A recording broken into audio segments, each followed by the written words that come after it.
প্রতিদিন, ভালো থাকুন প্রতিদিন, ভালো থাকুন প্রতিদিন, ভালো থাকুন প্রতিদিন।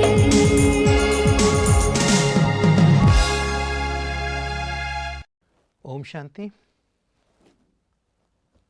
আজ আবার আপনাদের সঙ্গে দেখা। আমার প্রিয় দর্শক ভাই বোনেদের জানাই অশেষ অভিনন্দন এবং সুস্বাগতম। আশা করি আপনারা সকলেই ভালো আছেন। তো ভালো থাকুন প্রতিদিন এই অনুষ্ঠান আমরা শুরু করছি। আজকে যে বিষয়টির উপরে আমি আপনাদের বলবো সেটি হচ্ছে ঈশ্বরীয় সেবা। সেবা তো এমনিতেই এই সমাজে অনেকেই করে, কিন্তু ঈশ্বরীয় সেবা মানে কি? তার আগে আমরা যদি সেবা কাকে বলা হয় সেই বিষয়ে যদি ভাবি, সেবা মানে এমনিতে কর্ম করা। এটা তো বলা হয় যে কর্ম জগতে আমাদেরকে সকলকে কর্ম করতে হয়। কর্ম করা এবং কর্মের পরিণাম প্রাপ্ত করা এটা তো অবশ্যম্ভাবী। যে কর্ম করি আমরা তার পরিণাম আমরা পাই। বিজ্ঞানেও কি বলে? Every action has it same and equal reaction. প্রত্যেক কর্মের সমান এবং বিপরীত প্রতিক্রিয়া আছে। তো কর্মের তো একটা প্রতিক্রিয়া আছে। তো সে কর্ম তো সকলেই করে, কিন্তু কর্ম আমরা কিভাবে করব তাকে বলা যে শ্রেষ্ঠ কর্ম। যদি ভালো কর্ম ভালোভাবে কর্ম করি, আমাদের মানে রাইটিয়াস অ্যাকশন হয়, ঠিক কর্ম হয়, তখনই তাকে বলা হয় সেবা। কারণ সেবা মানে কি? সেবা মানে সুধার করা। তো মানে যেমন ডক্টর কি বলে? আমি রোগীর সেবা করি। গভর্নমেন্ট কি বলে? যে গভর্নমেন্টের বিভিন্ন বিভাগ আছে, এখানে বলে গভর্নমেন্ট সেবা দান করছে। সেবা দান করা, সেবা মানে কোনো কিছু দান করা। আর সত্যিকারের সেবা মানে তার পরিবর্তে কিছু না নেওয়া, তাই না? সেবা মানে যেমন বলা হচ্ছে যে ফল ইচ্ছা রহিত কর্ম, তাকে সেবা বলা হয়। আমি কোনো কর্ম করলাম এবং তার ফলের আশা করলাম, এটা সেবা নয়। আমি কারো সুধার করে দিলাম, তো কর্ম করলে তার ফল তো পাওয়াই যায়। সেই জন্য ইংলিশে কী বলা? কর্ম ইটসেলফ ইজ এ রিওয়ার্ড। কর্ম নিজেই একটা ফল। তো তাহলে কর্ম নিজেই যদি একটা রিওয়ার্ড হয়, ফল হয়, কর্মের পরিণাম আমি পাবই। কিন্তু ভালো কর্ম করলে আমি ভালো ফল পাবো, খারাপ করলে খারাপ, এটা তো ঠিকই। যেমন বাংলায় কথা হচ্ছে যেমন কর্ম তেমন ফল। হিন্দিতে বলে জৈসা করো বৈসা ভরো, তুমি যেমন করবে তেমন পাবে। তো আমি ভালো কর্ম করলে ভালো ফল পাবো, আবার আমি করব আর পাবে অন্য কেউ, তাও হতে পারে না। তো সেই জন্য যে করবে সে পাবে, কথা বলা হয় জো করেগা সো পায়েগা। তো যে করবে সেবা সে পাবে।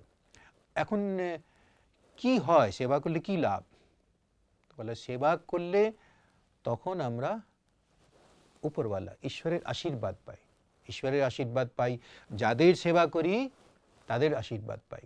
আর নিজেকে ধন্য করি। নিজেকে ধন্য করি মানে নিজের ভাগ্য নির্মাণ করি। সেই জন্য সেবা করা দরকার। যেমন বললাম না, সেবা মানে আমি শিখেছি ঈশ্বরীয় বিশ্ববিদ্যালয়ে যে সত্যিকারের সেবা কাকে বলে। তো সেবা করলাম, করে তার বদলে কিছু পাওয়ার আশা রাখলাম না। আর আমি আশা রাখবো কেন? ফল ইচ্ছা রহিত কর্ম করব, তবে সেবা হবে। কারণ আমি ফল তো পাবই। যে সেই জন্য বলা হচ্ছে যে মা ফলেষু কদাচন। তো কর্মে তোমার অধিকার আছে, কিন্তু ফলে তোমার অধিকার নেই। কিন্তু আমি যখন এটা জানি যে ফল আমি পাবই, তো তখন আমি ফলের ইচ্ছা কেন রাখবো? তো ফলের ইচ্ছা রাখলে কি হয়? ফলের ইচ্ছা রেখে কর্ম করা, বা আমি যে সেবা করব তার ফলে আমার নাম হবে, ডাক হবে, আমার মান হবে, ইজ্জত হবে। তো আমি নিজেকে জাহির করব কিভাবে? অন্যরা জানুক, আমার অ্যাডভার্টাইজমেন্ট হোক। কিন্তু ঈশ্বরীয় সেবাতে এসবের দরকার হয় না, আর সেটাকে ঈশ্বরীয় সেবাও বলা হয় না। ঈশ্বরীয় সেবা মানে সাধারণ সেবা নয়, ঈশ্বরীয় সেবা। সেই বিষয়ে তো আমরা বলছি না, ঈশ্বরীয় সেবা। তো ঈশ্বর যে সেবা করা শিখিয়েছে, বা ঈশ্বরের নিমিত্ত যে সেবা, তো সব কিছু করেন কে? দাতা, করানেওয়ালা, বলা হয় করণ করাবনহার স্বামী। পরমাত্মাকে বলা হয় করণ করাবনহার। করণহার আর করাবনহার মানে করণহার মানে করেন তিনি, আবার করাবনহার করানো তিনি। তো তিনি করেন এবং করান, কিন্তু আমাকে তো করতে হবে না। যেমন ডক্টর অপারেশন করে, ছুরি কাঁচি ইত্যাদি দিয়ে অপারেশন করছে, এবং ছুরি কাঁচিগুলো কি জানে? সেগুলো তো ইনস্ট্রুমেন্ট। ডক্টর তো করবে তো অপারেশন ডক্টরই, কিন্তু ছুরি কাঁচিগুলো ইনস্ট্রুমেন্ট। ছুরি কাঁচিগুলো তো জানবে না যে ডক্টর আমাকে কিভাবে চালাবে। ছুরি কাঁচিগুলো তার কাছে যেন তার হাতে, ডক্টর হাতে সারেন্ডার হয়ে আছে। যেমন ডক্টর যেমন ইচ্ছা তেমন চালাচ্ছে, ওগুলো ইনস্ট্রুমেন্ট ডক্টরের। সেই রকমই ঈশ্বর আমাদের চালাচ্ছেন। মানুষ এরকম বলে ঈশ্বরে আমাদের চালনা করছেন, কিন্তু ঈশ্বর চালনা কখন করবেন? আমাদের সত্যি করে কখন আমাদের পরিচালনা করবেন? যখন আমি ঈশ্বরের ইচ্ছা মতো চলবো, তার শ্রীমত অনুসারে চলবো, তাকে আমি সমর্পণ করে দেব। আমি সব কিছু তন মন ধন সব কিছু অর্পণ করে দেব। তন মন ধন যখন সব কিছু অর্পণ করে দেব, তখনই আমি ঈশ্বরী সেবা করতে পারবো। ঈশ্বর আমাকে দিয়ে যে কাজ করাবেন, সেই কাজটি কি হবে? সেবা। তো আমি হলাম ঈশ্বরের, ভগবানের ইনস্ট্রুমেন্ট, আমি তার যন্ত্র। আমাদের একটা গান আছে না বাংলায়, তুমি যন্ত্র আমি যন্ত্র তুমি যন্ত্রী, যেমন চালাও তেমনি চলি, সকলই তোমার ইচ্ছা, তোমার কর্ম তুমি করো মা। কালী দেবীর উদ্দেশ্যে এই কথা বলা হয়েছে, এই গান আছে যে তোমার কর্ম তুমি করো মা। তো আমি যন্ত্র তুমি যন্ত্রী, যেমন ইচ্ছা তুমি তেমন আমাকে চালাও। তো ঈশ্বর হচ্ছেন এখানে যন্ত্রী, আমি হচ্ছি ইনস্ট্রুমেন্ট বা যন্ত্র, নিমিত্ত যাকে বলে, বা ট্রাস্টিশিপ, ট্রাস্টি। তো ট্রাস্টি কি করে? ট্রাস্টি যে দায়িত্ব তাকে দেওয়া হয়, সেই দায়িত্ব সে সামলায়, পুরোপুরি দায়িত্ব সামলায়। কিন্তু ট্রাস্টি নিজেকে মালিক বলে মনে করে না। মালিক আর ট্রাস্টি এর মধ্যে তফাৎ আছে। ট্রাস্টি সে নিমিত্ত ওই কাজের জন্য, ওই দায়িত্ব সে সম্পূর্ণ পালন করবে, কিন্তু সে মালিক বলে মনে করে না নিজেকে। যেমন ব্যাংকে ক্যাশিয়ার কি করে? অনেক টাকা পয়সা নাড়াঘাটা করে, কিন্তু সেই টাকা পয়সাগুলো সবগুলো কি তার? সে নিজেকে মালিক বলে মনে করবে কি? লক্ষ লক্ষ কোটি কোটি টাকা সে লেনদেন করবে, তার হাত দিয়ে যাবে আসবে, কিন্তু সে নিজেকে মালিক বলে মনে করবে না। সে যে মাইনাটা পাবে তার কাজ করার জন্য, সেটাই হচ্ছে তার পয়সা। সেরকম যে নার্সরা কি করে? সেবা করে, হসপিটালে রোগীর সেবা করে।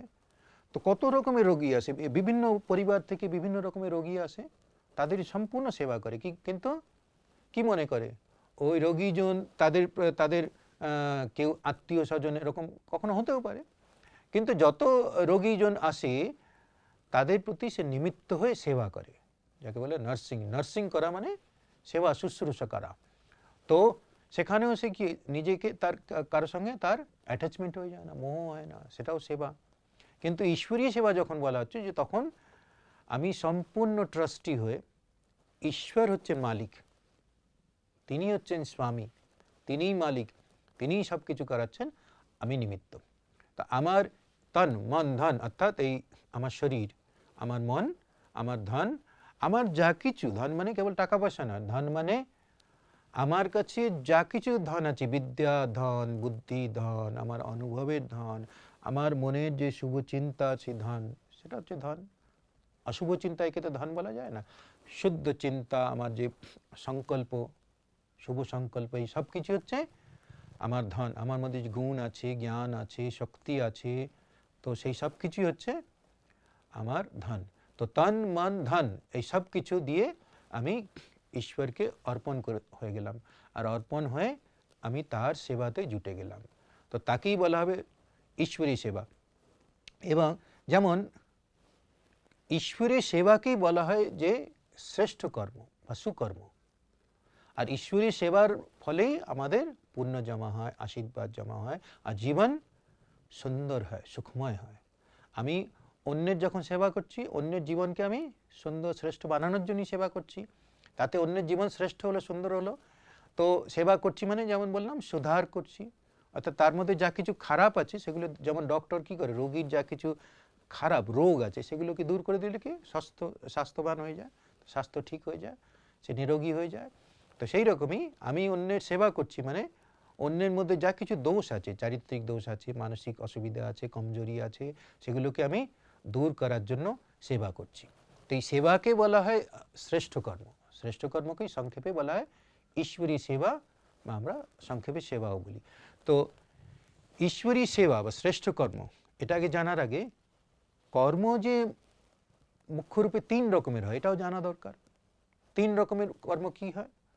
যেমন গীতায় বর্ণিত আছে যে অর্জুন, আমি তোমাকে কর্মের গহন গতির কথা বলছি, যে তুমি সেই কর্মের গহন গতির কথা জেনে তুমি সেই রকমই কর্ম করো।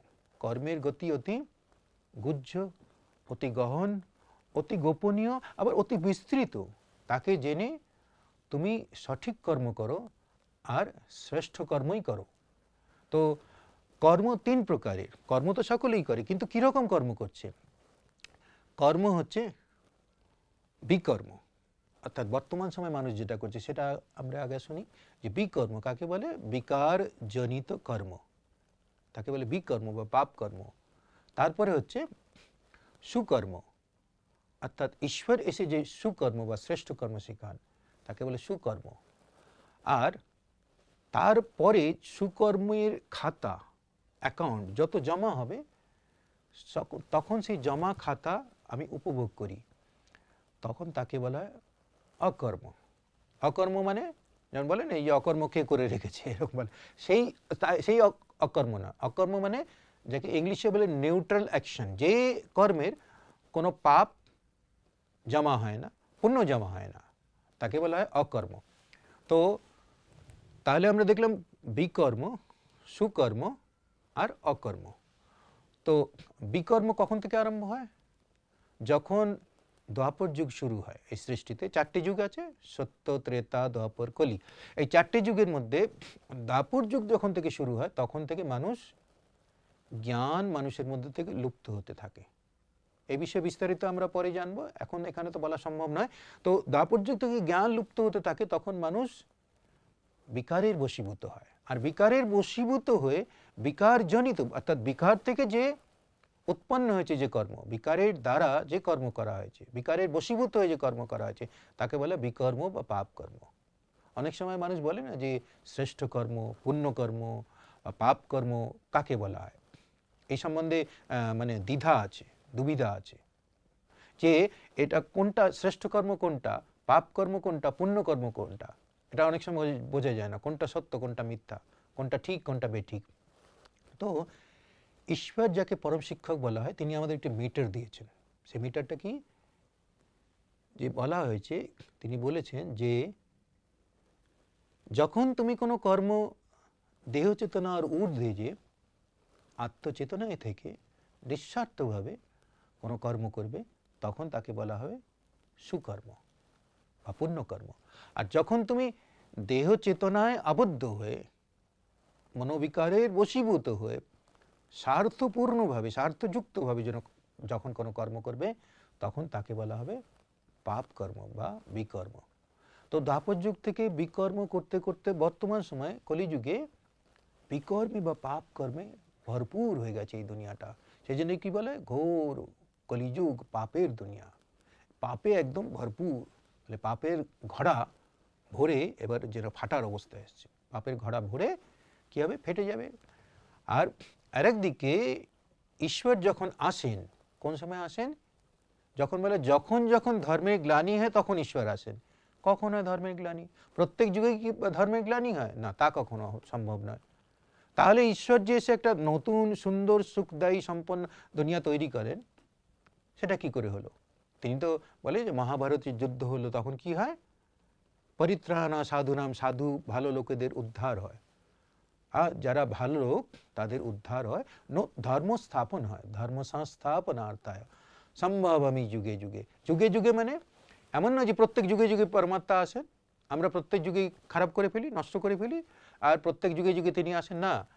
তিনি সন্ধি যুগে যুগে বা সঙ্গম যুগে যুগে আসেন। সেই সঙ্গম যুগ কখন? কলিযুগের শেষ এবং সত্যযুগ আসন্ন, এই সময়টাকে বলা। যেমন আপনারা দেখেছেন স্বাস্তিকা চিহ্ন? স্বাস্তিকা চিহ্নের মধ্যে কীরকম দেখানো হয়েছে? দেখবেন স্বস্তিকা চিহ্নের যেটা একদম উপর দিকে, ঘড়ির কাঁটা যেমন ডান দিকে যায়, তো সেইখানে যেমন একদম উপর দিকে ডান দিকে যে রেখাটা গেছে, দেখবেন সেই রেখাটাও ডান দিকে, ডান হাতের দিকে গেছে, ডান দিকে গেছে, সেটাকে বলে সত্যযুগ। কেন বলা হয়? এটা ভগবানের আশীর্বাদ ধন্য দুনিয়া। তারপরে দেখুন নিচের দিকে এসেছে, ওটাকে বলা হয় ত্রেতা যুগ।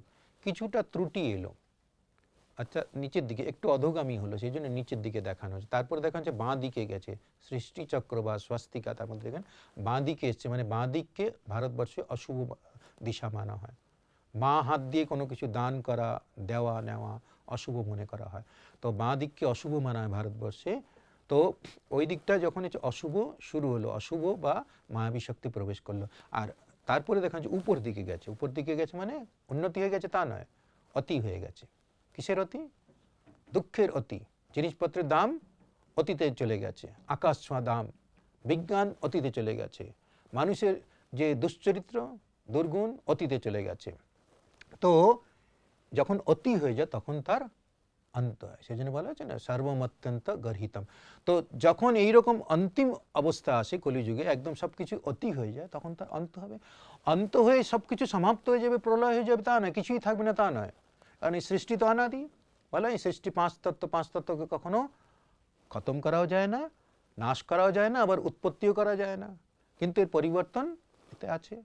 এই সব সময় প্রতিদিনই প্রতিনিয়ত এই সমাজে, এই পৃথিবীতে, জগতে পরিবর্তন হচ্ছে। তো জগৎ পরিবর্তনশীল বলা হয়।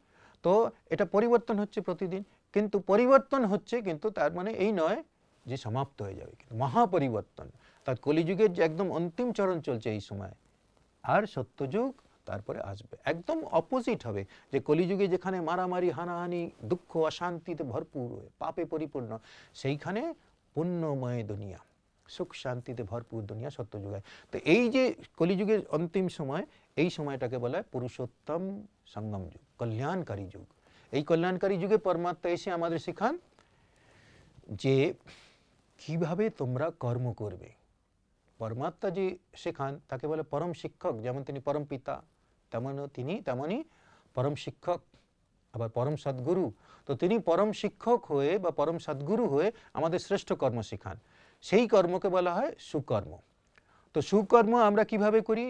আমরা আমাদের যে ঈশ্বরী বিশ্ববিদ্যালয়ে ঈশ্বর পরমপিতা পরমাত্মা পরম শিক্ষক শিখিয়েছেন যে মন দ্বারা, বচন দ্বারা, কর্ম দ্বারা, তিনভাবে তন দ্বারা, মন দ্বারা, ধন দ্বারা, সবভাবেই তুমি সেবা করো, শ্রেষ্ঠ কর্ম করো। অর্থাৎ তোমার বেঁচে থাকার জন্য, জীবিকা নির্বাহের জন্য যে কর্ম তুমি করছো সেটা তো তোমার কর্তব্য। তোমার পরিবারকে চালানো, সমাজের প্রতি তোমার যে দায়িত্ব, সেগুলো তো তুমি করছোই, সেটা কর্তব্য। কিন্তু এছাড়া তুমি কিছু এমন কর্ম করো মনের মধ্যে, মন দ্বারা তো সবসময় আমরা শ্রেষ্ঠ কর্ম বা ঈশ্বরী সেবা করতে পারি। মনের মধ্যে শুভ চিন্তা, শুভ কামনা অন্যের প্রতি যত আমরা করি, ঈশ্বরের কাছ থেকে অসীম তার করুণার ধারা, প্রেম, শান্তির কিরণ আমার মধ্যে প্রবাহিত হচ্ছে। এটা কল্পনা করুন যে আমার মধ্যে প্রবাহিত হচ্ছে, আর আমি আমার মন থেকে, এখান থেকে বেরিয়ে দূর দূরান্তে, আমি যদি কিছু মানুষের তার চেহারাগুলো আমি কল্পনা করি, আমি যত দূরেই থাকি না কেন, সেখানে যদি আমি ঈশ্বরের করুণার ধারা, প্রেমের কিরণ, আমি সেই শক্তির ধারা আমি পৌঁছিয়ে দিচ্ছি এরকম মনে করি, আমার মধ্যে আসছে তার কিরণ, আমি নিমিত্ত হয়েছি। যেমন বললেন না, প্রিজমের উপরে সূর্যের কিরণ পড়লে কি হয়, সেটা রিফ্লেক্ট হয়, প্রতিফলিত হয়, আর দূরে ছড়িয়ে পড়ে। ডাইরেক্ট যখন ঈশ্বরের শক্তি মানুষ নিতে পারছে না, তা আমি সেটা জানি, আমি ঈশ্বরের সঙ্গে যোগযুক্ত হয়ে তার শক্তি, শান্তি, গুণ সেগুলো অন্যের প্রতি পৌঁছিয়ে দেব। সেই মানুষের চেহারার কথা মনে করে, বা কোনো জায়গায় কোনো দুর্ঘটনা হয়েছে, আমাদের শেখানো হয় যখনই কোনো জায়গায় দুর্ঘটনা হয়, তখন কেবল সেই খবরটা শুনে নিয়ে খুশি হয়ে যেও না, আর আমি জানতে পারলাম এটুকুই যথেষ্ট নয়, সেই কানকার কথা কল্পনা করো। হয়তো জানি না আমরা, কিন্তু টিভিতে দেখি, রেডিওতে শুনি, কাগজে পড়ি, যতখানি আমরা ছবি দেখি, তাতেই আমি কল্পনা করে আমি মনের দ্বারা সেখানে ঈশ্বরের শক্তি, শান্তি পৌঁছে। আর এটা বর্তমান সময় দরকার। চারিদিকে মানুষের কি দরকার? শুভ কামনা, শুভ ভাবনা, নিঃস্বার্থ প্রেম, এটা হচ্ছে ঈশ্বরী সেবা। সেই রকমই আমার মুখ দ্বারা শুদ্ধ বচন, উৎসাহ ভরা বচন, অন্যকে আশীর্বাদ দেয়, বরদান দেয় এমন বচন, একে বলা বচন দ্বারা সেবা। সেই রকমই আমি কোনো কর্ম করলাম, আমাদের ঈশ্বরী বিশ্ববিদ্যালয়ে যেখানে যেখানে সেবা কেন্দ্র আছে বা মাউন্ট আবু রাজস্থান হেডকোয়ার্টার, সেখানে আমরা যাই, দেখবেন কত বিশাল কর্মযজ্ঞ হচ্ছে সেখানে, জ্ঞানযজ্ঞ, কর্মযজ্ঞ। সেখানে মানুষ নিজের সেবা সেখানে দিচ্ছে নিঃস্বার্থভাবে, কোনো কিছু তার বদলে না নিয়ে। যা কিছু আছে আমার কাছে, তার দ্বারা, আমার কর্ম ইন্দ্রিয়ের দ্বারা আমি যা সেবা দিতে পারি, আমি যেটা জানি, এবং করতে করতে আমার মধ্যে অনেক কলা বিকশিত হয়। এতে প্রচুর লাভ আছে। যেহেতু সময়ের অভাব, তা আমি আরও বিস্তারে এখানে আজকে বলতে পারবো না। কখনো ভবিষ্যতে সময় হলে অবশ্যই আমরা এই বিষয়ে আরও শুনবো। আপনারাও ঈশ্বরীয় বিশ্ববিদ্যালয়ের সম্পর্কে নিকটবর্তী কোনো শাখায় উপস্থিত হয়ে এর বিষয়ে আরও বিস্তারিত অবশ্যই জানতে পারেন, যে কীভাবে আমরা ঈশ্বরী সেবা করে নিজের জীবনকে সুন্দর, ধন্য, শ্রেষ্ঠ বানাবো, ঈশ্বরের আশীর্বাদ পাবো, এবং অনেক মানুষের জীবনকে আমি শ্রেষ্ঠ, সুন্দর বানাতে পারবো। তো আজকে এখানেই শেষ করি। ধন্যবাদ। ওম শান্তি।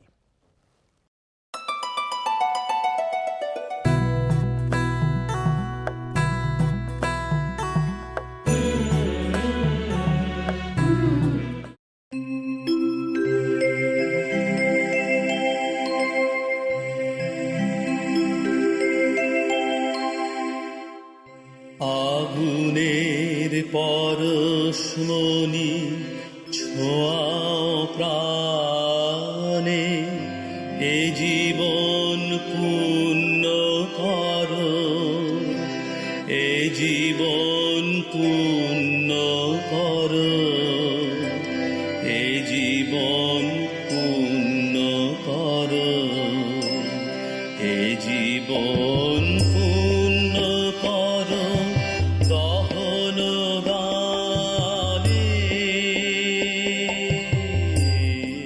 আগুনের পরশমণি